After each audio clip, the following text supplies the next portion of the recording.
Nag-viral ang isang maalab na sandali ng Senado habang tinawag ni Senador Alan Peter Cayetano ang di umano'y maneuvering sa loob ng Kamara na nagdedeklara na nalantad ang iyong mga taktika. Lumilitaw na natigilan sina dating Senate President Tito Soto at Senador Ping Lacson habang hinahamon ni Cayetano sa publiko ang mga tinatagong hakbang at impluwensya ng budget sa loob ng Senado. This is the 2026 General Appropriations Budget Bill, Mr. President. I so move. Is there any objection? Hearing none, the motion is approved. Consideration of the said measure is now in order. Mr. President, I move to open the period of committee amendments, or rather the period of amendments, and recognize the sponsor, Senator Win Gatchalian. The chairman of the Finance Committee, Senator Sherwin Gatchalian, is recognized.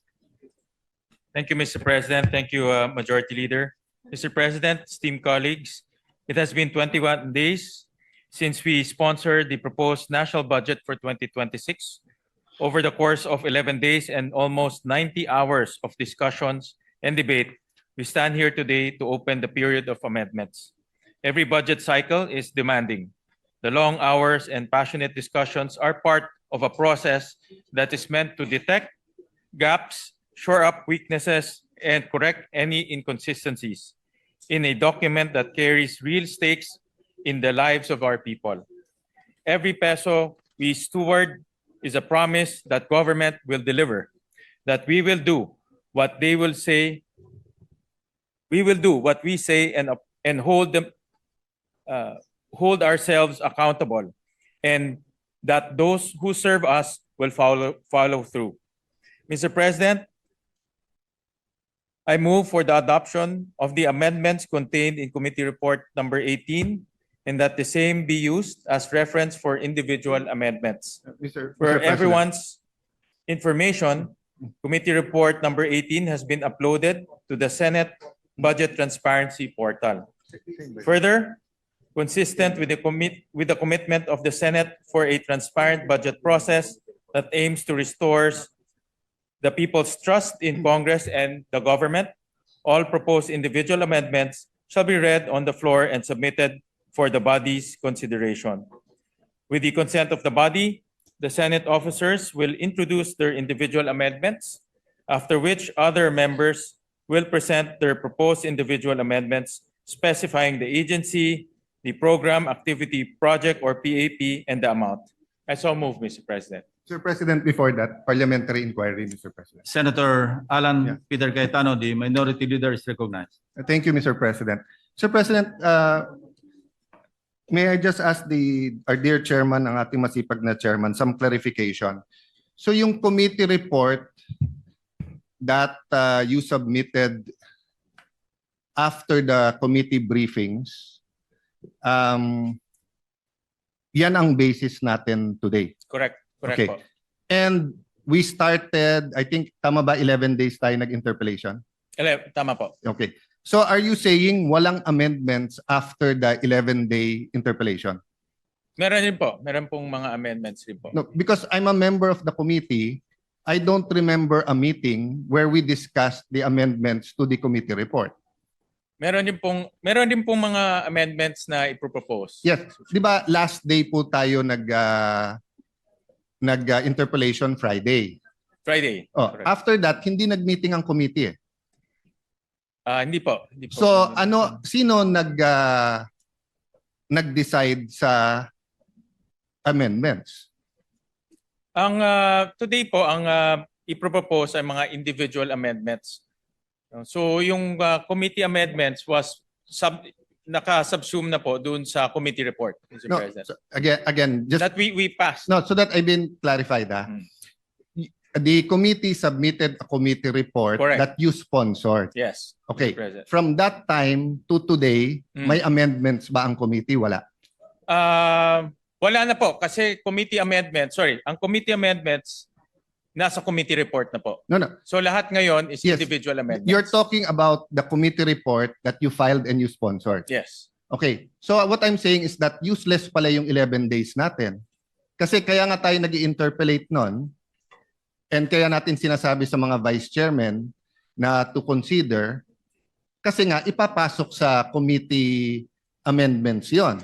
Actually, So are we saying that exactly etong binigay nyo na summary plus the soft copy. I understand the soft copy kasi kung titingnan mo yung mga libro, ang kakapal nun. And of course, I congratulate you for that innovation, and I heard you got a lot of students, di ba, nag-AI and hinimay nyo yung budget. But I'm saying is that, kaya tayo nag-interpellation para nga yung committee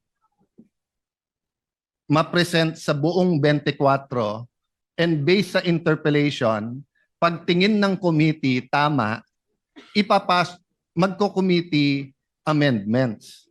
Yes. Sir, if you're saying no committee amendments, does that mean that none of our interpellation hit the spot? Actually, ang committee amendments po came in the form of the committee report. No, Yun po Mr. yung Chairman. aming sinamit. No, the committee report was your amendments to the GAB. Yes, tama ho. Yes. So what we're talking about here today, the committee amendments, is the amendments to the committee report. Yung amendments po to the committee report will come in the form of individual amendments. Yes, so I'm Yes. clarifying, so there is no committee Wala po. amendments. Wala po. Yes, Kasi so yung committee report po is the committee amendments. So if there's no committee amendments, that means that none of our interpellation hit the spot. Because if many of the vice chairman, even the chairman, when we were making the recommendations, halimbawa sa akin, dun sa anti-stunting, was saying, yes, we'll look into it and everything.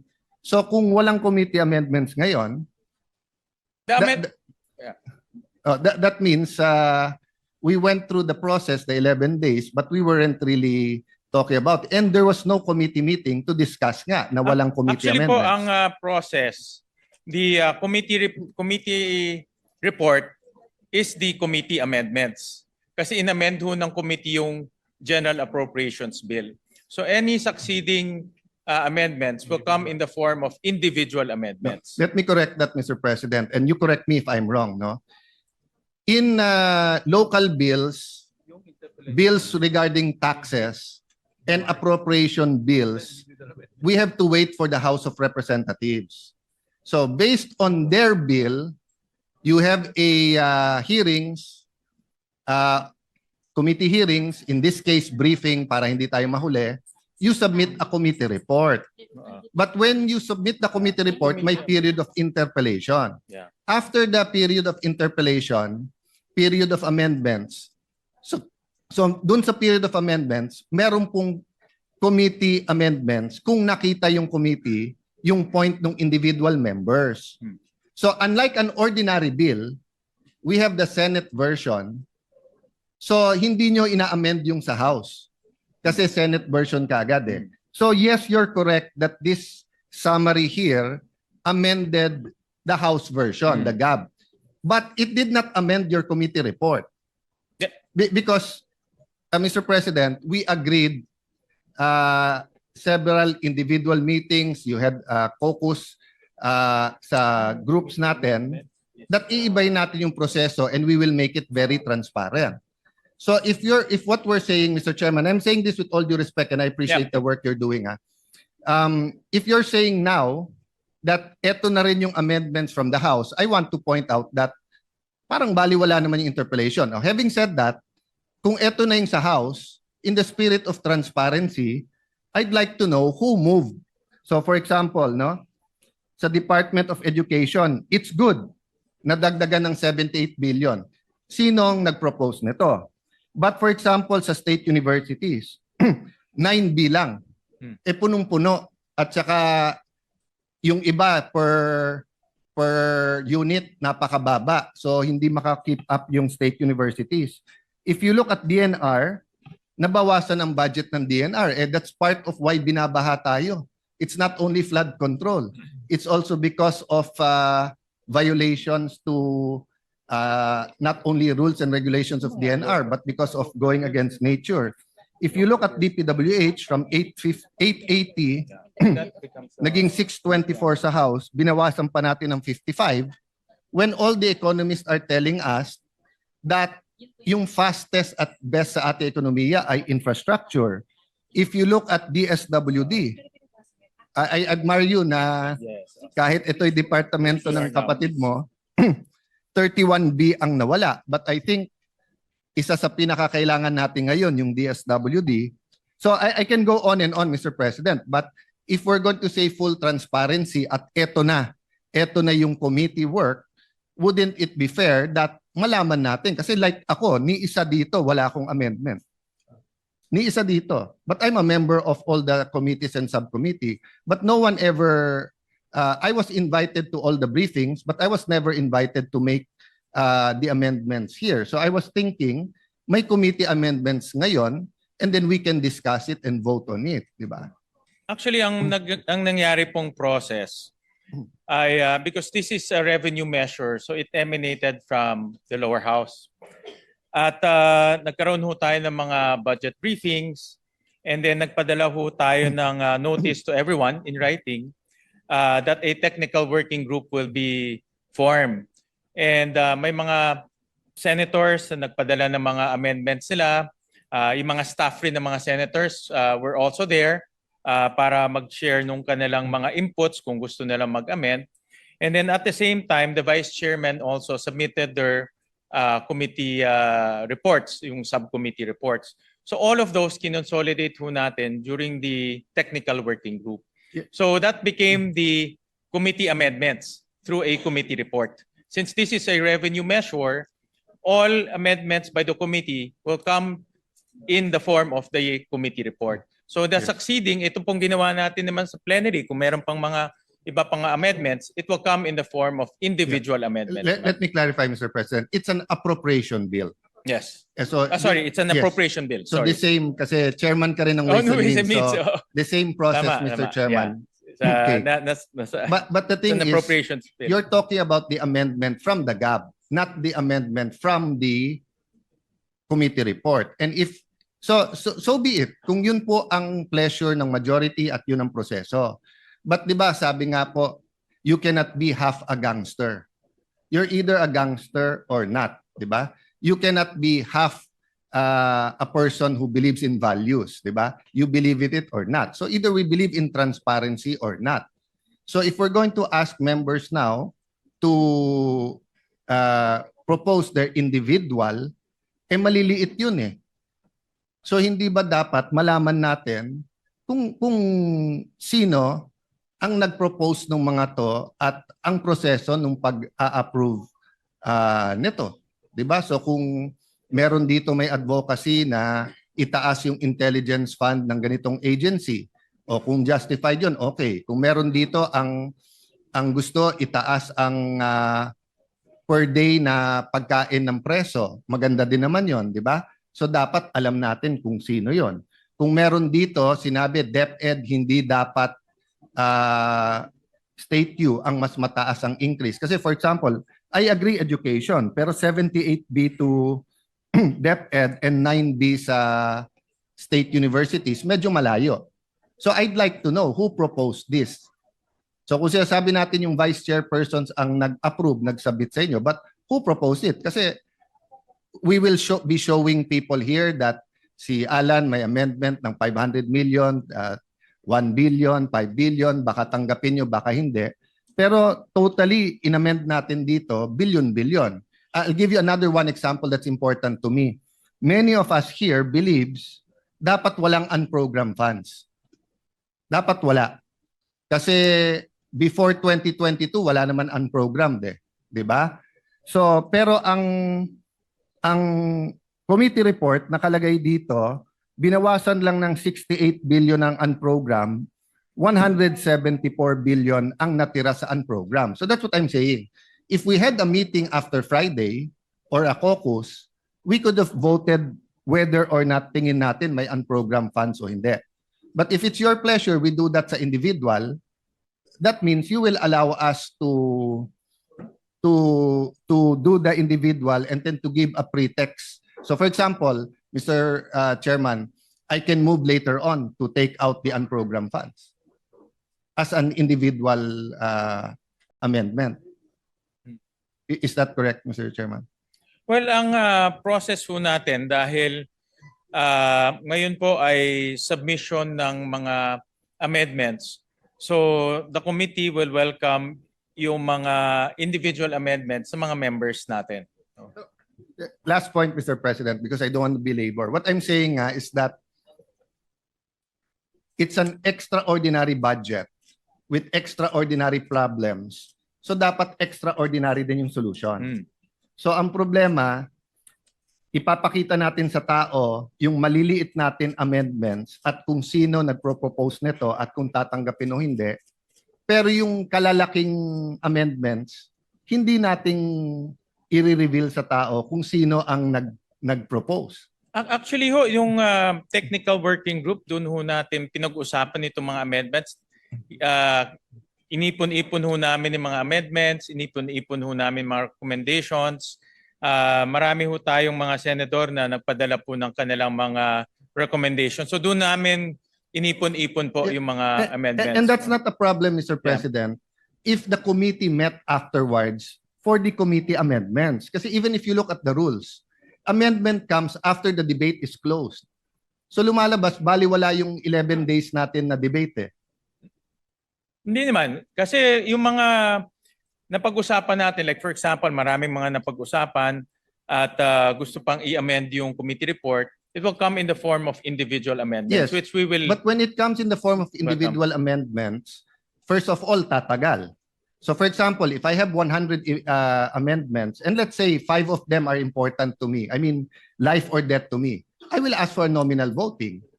Pero kung nag-meet ang committee or may sistema ang committee na kung saan pinasok sa committee report, committee amendments, then we don't have to go through 100. That's why in the previous systems, Mr. Chairman, I'm trying to be brief, but trying to explain it well. So I apologize to our Senate President and Senate President Pro Temp and Senator Win, no? Kasi nga this is new eh. So before, ang sistema natin simple lang. So same system hanggang sa committee report, di ba? And then may interpellation tayo. Then sa interpellation, you talk to the vice chair. Then the vice chair talk to the chair, and then magsasubmit tayo, pwedeng in writing, pwedeng ano. And then before mag-individual, papasok na natin kung ano sabihin yung committee. Pero hindi issue nun masyado yung transparency. Of course, to be fair kay Senator Lacson, ever since consistent siya. Nung meron pang pork barrel, tatanggalin niya yung isang para sa 24. Kapag may amendments na infra and he thinks it's pork barrel, he'll ask a question. So that's given. And some of us have similar advocacies sa mga binabantayan, di ba? Maglalagay ka dito, hindi dapat. Okay. But in general, yung proseso natin allowed our participation at every point in time and then through the leaders. But ngayon, hindi. Kasi ngayon, I'm not saying it's a bad budget, but ngayon, we're basically passing exactly the same committee report before the debates, despite many, many good points sa debate. And then, walang committee amendments. So, papasok na. So, you will have to excuse us if many of us have dozens of individual. Kasi nung araw, because may give and take na doon sa vice chairman at sa chairman, yung mga institutional changes na pag-uusapan yan, whether caucus, meeting, or dito. Ngayon, hindi. Actually ho, dahil nagpadala ho kami ng official letter for a technical working group, the intention was really to lahat ng mga amendments doon na mapag-usapan. Para pagdating ho ng committee report, nandun na yung mga proposals ng ating mga senators. And this was not limited to the vice chairman. Lahat in-invite Yes, ho natin. Mr. Chairman, but that was before the committee report and before the 11-day debates. Di ba? So after the 11-day debate, imposible naman na walang magandang punto. Yes, marami po. Maraming magandang punto pero hindi nagre-reflect sa budget. Dito na ho papasok pag present ng mga senators natin. Yes, usually pag dalawa kasi yung magandang punto eh. Yung parang barkada lang, kasama tayo, di pare maganda yan. Pero sorry, hindi namin tatanggapin. Di ba? Okay. Pero yung magandang punto na we all agree. Di ba? We all agree. So since we all agree, dapat palitan na yon. But let me yield first to former Senate President. He has on the same point daw may question daw po siya. With your permission, Mr. President. Before I recognize Senator Escudero, the distinguished minority there may have a valid issue, no? Except that the proposition that the 11-day period of interpellations will not serve its purpose is wrong, because the basis for our individual amendments precisely are our interpellations. Thank you. Mr. President, Senator Escudero is Mr. recognized. President, before that, that was why I asked a rhetorical question. Kasi kung individual lang, we could have gone straight. But that 11-day period, in my view, was to convince the other members na, oh, may consensus tayo dito. And I was hoping, pag may consensus on certain points, yung committee mag-amend. Why, Mr. President? Correct. Kasi pag yung committee nag-amend, malamang hindi matalo yon. Pero pag individual, baka matalo not because hindi maganda pero saan kukunin yung pera. But I think we agree, Mr. President. I'm just saying I think we're that, on the same page, except yes, that to say na pointless yung 11-day Yes. period of interpellations. I that's will not not an agree to that. assertion. That's a rhetorical question na Yeah, kung walang thank you. committee, does that mean? Thank you for Anyway, that clarification. Senator Escudero is recognized. Thank you, Mr. President. With the indulgence of Senator Cayetano, our minority floor leader. Nakasanayan po kasi natin na kapag may mga punto para mabawasan na yung debate, minsan yung chairman na lang ang nagpo-propose through the period of individual amendments nung mga amendment na pinanukala nung nagdedebate. Pero ngayon, ang proseso na gusto ng ating ginagalangan chairman ng Committee on Finance, lahat padaanin na sa period of individual amendments, doon ipasok at dito niya pagpapasan kung tatanggapin niya o hindi. Tama po ba? At kung may contention, ayaw niya, pagbobotohan sa plenaryo. Pero ang tanong ko, nagalang-galang na chairman, in the interest of transparency, is it written in any portal who proposed the changes to the age gap in the committee report? I'll give you an example. Out of the blue, yung Cagayan State University, pinroposa ng 77 million na dagdag. Pero yung katabi niya sa rehiyon na yun, Batanes State College, wala. May I ask, who proposed the 77 million increase? Is that in any of the portals that we have right now? Again, in the interest of transparency. Actually, yung mga proposals, we took into consideration rin yung mga proposals ng mga agencies. Diba, as we always practice, mga agencies po magpapadala ho dito ng mga recommendations, what to increase, what to augment. So we consulted also with our vice chairman, we consulted also with the members through the technical working group. Kaya ho, nag-issue kami ng notice for the technical working group para doon natin mapag-usapan. In fact, si Senator JV was there, Senator Lauren was there, Your Honor, para mapag-usapan. is it your position that all of the proposed increases in the committee report were given by the agencies themselves? Halos lahat po. No. Halos lahat. All or not all? Halos lahat. What Halos about lahat. those that did not come from the agency? Kanino po nanggaling? Sino po ang proponent nun? May mga proponent po na galing po sa mga senators. Sino nga po at sino po ang nagpa? Sino yung proponent at sino yung nagpasya? Dahil yun po ang gagawin natin ngayon sa plenaryo, hindi po ba? Ipopropose sa floor, pagpapasyahan po ninyo. Kung hindi agree, pwedeng pagbotohan. So pwede po bang malaman, nakalagay po ba sa mas kinasaang transparency portal na ginawa natin, isa sa mga unang resolusyong pinasa natin, kaugnay sa budget, kung sino nag-propose individually nitong mga ito? Halimbawa po, I'll just pick at random, Your Honor. Yung 1 million increase ng Bureau of Treasury, agency? Proposal? Yan po ay galing po sa unprogrammed funds at inilipat ho natin sa program. Proposal po ba yan ng agency?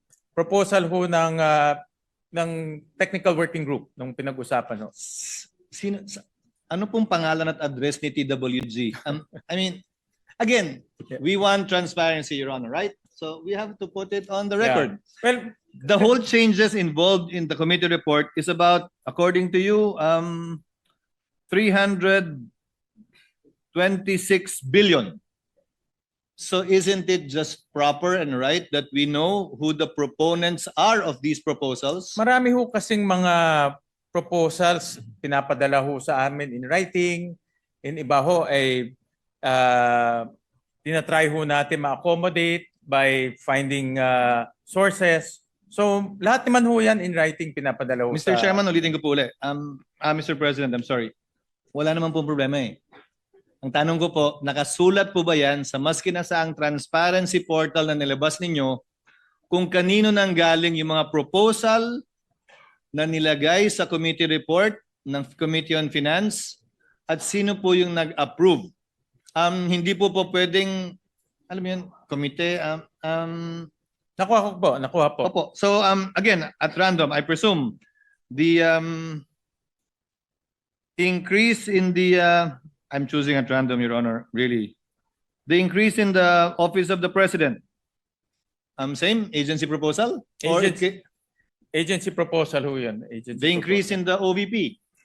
The restoration ho yan sa NEP. In-store ho natin So sa who NEP. proposed that? Did the agency propose that? Actually, may proposal ho si Senator Go doon sa restoration of the NEP. In fact, he proposed to even add more. No, that's the point I'm driving at, Your Honor. Again, given So all the of point, this naman ho, mayroong mga records na pinapadala ho. I agree, At Mr. President. Compile naman namin. I agree, Mr. President. But And again, then during the technical working group, we go line by line also. Lahat po ng mga items, line by line, and pinag-uusapan ho doon kung sino nag-propose, kung ano pa, kung hindi ho kaya ma-accommodate, ano ho pwedeng i-accommodate, pinag-uusapan naman ho doon. again, agreed, Mr. President. We have no debate there. The point is, although it's collated, although it's compiled, is it found anywhere? It's in, hindi ho namin in-upload sa portal, if that is the question of His Honor. Yes. So it's not in any portal.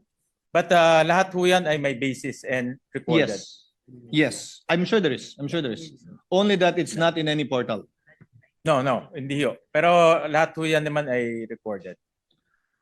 Just to cite a few more examples, which I'm sure are remembered by the good chairperson, yung in-increase po natin sa National Defense Agency proposal.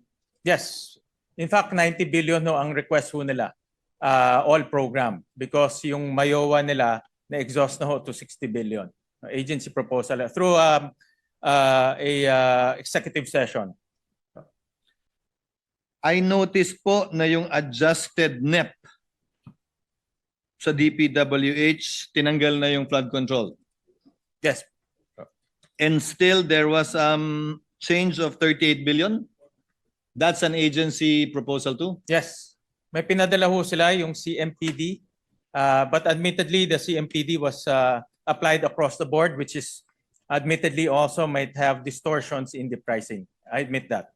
So it's by way of errata, in other words. Magpadala ho sila ng matrix ng CMPD. In fact, ang kanilang total computation is about 60 billion, but we couldn't find the 60 billion. Yung sa Philippine Coast Guard agency proposal, Your Honor, Yes, recommended by Senator JVR Cito. kulang din yun kasi mas malaki yung... Yes, correct. Naalala ko yun. Kulang. 200 plus billion ho yun. Recommended by the vice chairs. And also some senators also recommended them. During the Senator debates. Ba, maraming recommendation During even the like debates. the vice chairs. Yes, during the debates. I And also remember the that. technical working group. Doon ho sila nag-recommend. As a technical working group. I think just that, Mr. President, Your Honor. Again, for the interest of transparency, if you will be doing that with the individual, we might as well upload somewhere these amendments as contained in the committee report, which amounts to a by far bigger amount. Yeah. Again, amounting to about 326. Yes, Tama we'll ba? take the suggestion of the former Senate President. Thank you, Mr. Thank President. you, Mr. President. and Thank you, Your Honor. The Senate Just President for his is recognized. consideration. Thank you, Senate Mr. President, President, recognized. I'd like to thank Senator Cayetano and Senator Sotero for bringing those questions because it only shows that we're going to be transparent in this budget, unlike what was done before. During our time and during their time, basta't nag-committee report, tapos yun na yun, mag-interpellation, pero pagdating ng period of amendments, magsasubmit lang sa chairman lahat. Hindi alam ng taong bayan kung ano yung mga sinubmit. Unlike what we want to do today, di ba? Kaya mabuti na lang na binabanggit nila sapagkat Madali naman makikita yung records. Meron namang record si Senator Gatchalian ng mga nag-propose kung sino at lahat yan mababasa natin, makikita natin. At ngayon, yung mga individual amendments katulad ng let's say proposal about stunting, pwedeng ipasok ngayon yun. Yung mga amendment na yun at kitang-kita at na yun born out of the interpellations during the period of interpellation. So, salamat sa kanila sapagkat din natin nakita ngayon na transparent talaga at lahat ng period pwede natin tanungin at lilitaw lahat yan. Yeah. Thank you, Mr. President. Mr. President. The minority leader is recognized. No, I acknowledge that, SP Soto. Sir, tama po kayo. The mere fact that we're doing it this way, that's why I started out by appreciating our chairman, appreciating you, Senators Lacson, life's work in making it transparent. Ang punto ko lang naman po, we cannot be half transparent. That's what I'm saying. Kasi you have 400 billion change. So that's 323 change from the program and 72 billion from the unprogrammed, 400 billion. If you look at the TSN, which is not uploaded, you have to request it from the technical working group. Hindi naman nakalagay doon line by line kung sino nag-propose except pag agency. So today, ang fearless forecast ko hindi tayo mag-amend ng more than 60-70 billion. Baka very blessed na tayo kung maka-amend tayo ng 100 billion. So ang point ko lang, kung yung 80%, 400 billion, hindi natin alam kung sino nag-propose. So nasagot naman ni Chairman kung sino nag-approve. So ang nag-recommend, TWG, tapos ang nag-approve, Vice Chairman, Chairman. But I'm saying member ako ng committee there was no notice na magbobotohan or kung paano itong gagawin. Committee report na lang. So, what I'm saying, Senator Soto, is that, SP, yes, there are reforms. And I acknowledge that. Hindi ko sinasabing hilaw yung reforms. I don't want the media to get me wrong. I'm saying, kung magre-reform na rin tayo, itodo na rin natin. Diba? Kasi kung sasabihin natin dito kung ano yung individual, tapos 50, 100 billion, pero yung 400 billion. And by the way, Mr. Chairman, I don't envy your job kasi mahirap. Okay? But it will do well for a country. Practice din to for BICAM . Diba? So in the same manner that there are people who want change, there are people who want the same, pagdating sa BICAM, ganun din. Diba? So in another world, if I move, bumalik tayo sa NEP, at yung nagpalit ng 400 billion, isa-isang tumayo at magsabi, then they justify. Then we have complete transparency. Of course, I won't do that because I don't want to reverse the work you've done for not only 20 days since you sponsored. But before that, 2 months ka na nag-hearing, di ba? Tama ba? Mga 2 months more or less na nag-hearing. 90 days po. 90 days, so 3 months na nag-hearing, di ba? But I just pointing out that it seems hindi natin tinodo yung transparency if we don't know saan nanggaling 400. And I'm not casting any aspersions here. So meaning, katulad nung tinanong ni former Senate President Escudero, iniisa-isa mo, di ba? Okay. But having said that, SP, pare-pareho din naman tayong senador before. So every budget, we try a little bit of reforms. But now, the environment is perfect, di ba? For totally changing the system. So I'm saying whatever is good for the 10-20% we're going to amend today, it should be good for the 40%, di ba? So for example, when the chairman reviews the TSN, kung kulang doon kung sino yung nag-propose, pwede bang kunin ng technical working group at ilabas doon? Kasi dapat ni isa sa atin walang mahiya sa ating ni-recommend. And halimbawa, ang technical working group, did they accept it only from senators? Or did they also get letters from mayors, from governors, from advocacy groups and everything? I wouldn't mind, So if there's an advocacy group for health, anti-smoking or health sa bakuna na ganito, kulang ng pondo, and that was the basis. Pero dapat transparent.